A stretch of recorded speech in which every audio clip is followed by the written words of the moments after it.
Nous approchons du 3 Tammuz, une date qu'on peut qualifier d'inconfortable parce que elle mêle une peine immense et un espoir considérable. Une peine immense parce que le rabbi s'est voilé physiquement à nos yeux, même si nous avons la parfaite conscience de sa présence dans notre existence quotidienne, des bénédictions qu'il apporte, de l'aide qu'il insuffle à chacun pour pouvoir assumer la mission qui nous est confiée. Et puis, en même temps que cette peine, il y a également la lumière de la conviction que le rabbi accorde à chacun la possibilité d'accomplir ce qui est nécessaire pour pour la délivrance, pour obtenir la venue du Mashiach.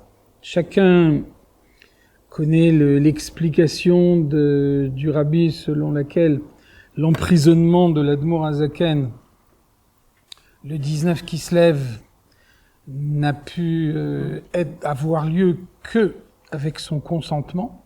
Si l'Admor Hazaken n'avait pas donné son consentement pour cet emprisonnement, alors il n'aurait pas pu se produire. Tout ce qui se passe dans la vie d'un tzaddik reçoit nécessairement son accord. Et donc, même si nous avons des difficultés à comprendre le sens profond de ce Gimel Tammuz, de cette date du 3 Tammuz, nous avons en tout cas la conviction profonde que le rabbi a donné son accord pour que ceci se produise et que rien de mal ne peut découler de quelque chose qui a été décidé par le rabbi lui-même. Et donc, ceci souligne encore plus clairement à quel point le 3 Tammuz doit marquer une étape dans le service de Dieu de chacun, en apportant des forces supplémentaires, en permettant à chacun d'aller de l'avant. Et pour compléter cette première introduction, je voudrais rappeler un mot d'un des mashpi'im, un des guides spirituels âgés des chassidim en Eretz Israël, le Rav Posner, qui disait j'ai une admiration particulière pour tous ceux qui sont nés après le 3 Tammuz.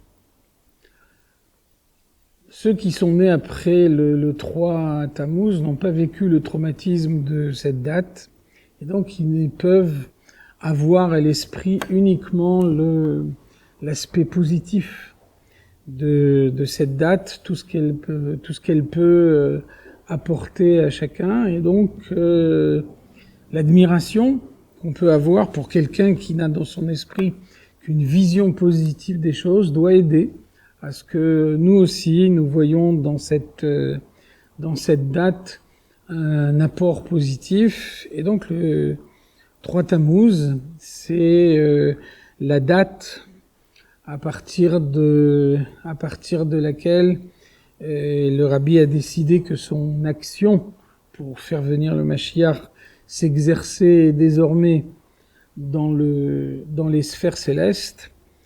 Et malgré tout, son action se poursuit dans le monde. La diffusion de son enseignement est effectuée de nos jours très largement, à des dimensions qu'elle n'a peut-être même pas eues de son vivant physique. Et donc ça veut dire que le 3 Tammuz, c'est avant tout le moment de la prise de conscience de la responsabilité de chacun.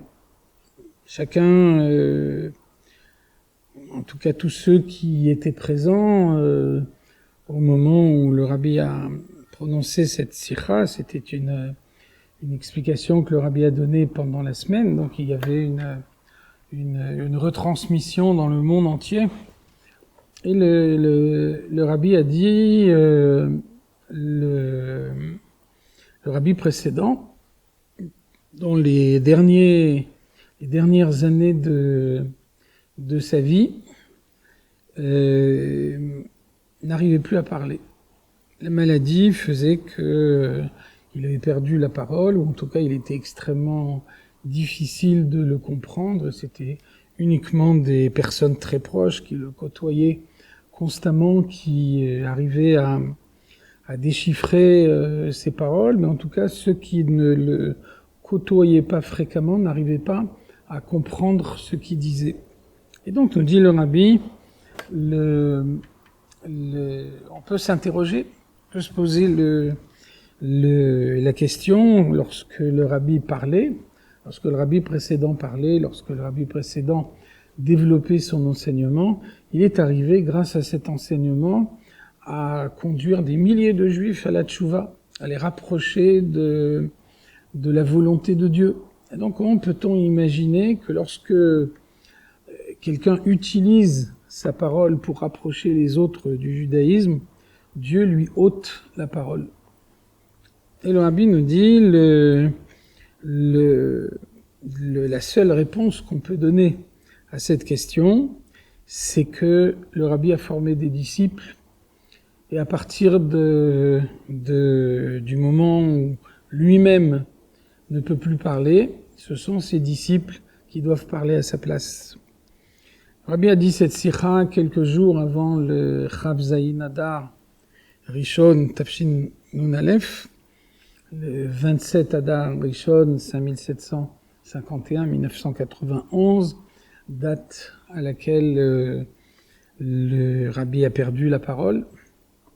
Et donc au moment où nous avons entendu ces mots, chacun s'interrogeait qu'est-ce que le rabbi veut dire, et pourquoi le rabbi a donné cette explication précisément maintenant. Je pense qu'il n'y a pas il n'y a pas une seule personne qui a entendu cette sikha du rabbi qui ne s'est pas posé cette question. Et donc malheureusement, quelques jours plus tard, chacun a compris ce que le rabbi voulait dire au moment où on a vu que le rabbi lui-même a cessé de parler.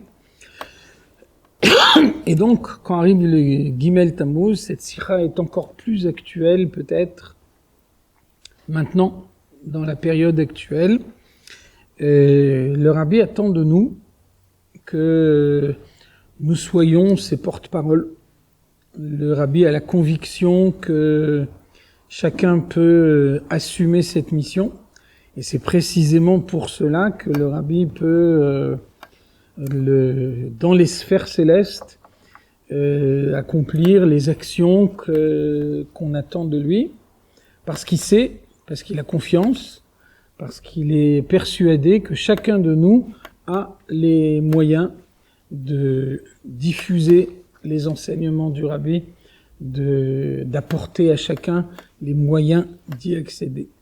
Et donc voilà le message essentiel du 3 Tammuz. Il y en a sans doute beaucoup d'autres. Il semble qu'il est beaucoup plus satisfaisant pour nous de nous concentrer sur des enseignements qui ont été délivrés par le rabbi lui-même. Le 3 Tammuz, c'est le jour où chacun doit assumer pleinement sa mission de porte-parole du rabbi. En cette date, chacun doit d'abord se pénétrer des enseignements du rabbi, arriver à les introduire profondément en soi, et de cette façon-là, être capable de les transmettre aux autres.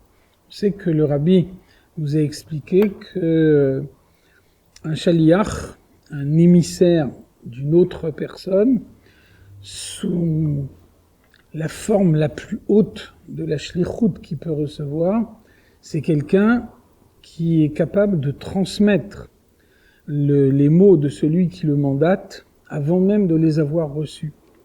On voit comment cette explication, cette définition donnée par le rabbi révolutionne complètement toute la notion qu'on peut avoir de cette shlichut, de cette mission confiée, puisque d'après la halacha stricte, le shaliach, c'est celui à qui le meshaléach, celui qui le délègue, a fixé chaque détail de la mission qui lui est confiée. Et c'est uniquement en se tenant dans le cadre de la mission confiée qu'il peut l'assumer pleinement. Et nous venons d'étudier l'enseignement des Meraglim, des explorateurs qui ont causé un tort immense à tout le peuple d'Israël, précisément parce qu'ils ne se sont pas tenus au terme de la mission qui leur était confiée.